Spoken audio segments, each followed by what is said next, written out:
How to recover deleted photos from Google Photos. Hey guys, welcome back to our channel. Today I'm going to show you the ways to recover deleted photos from Google Photo. If you want to recover your deleted photos from Google Photo, you need to follow the simple steps. So you need to go ahead and open up your Google Photos that you've mistakenly deleted some important photos of your.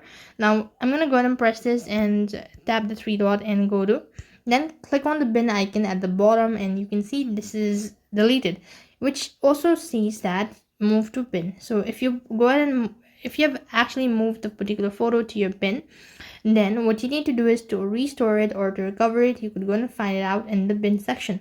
So go to the collections, press the bin icon. As you can see, you could here find the image or the photo that you've actually deleted.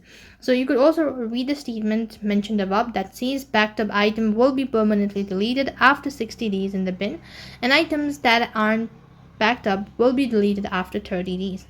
So you could go ahead and press on it and click the restore button, and you can go ahead and recover your deleted photos from Google Photo.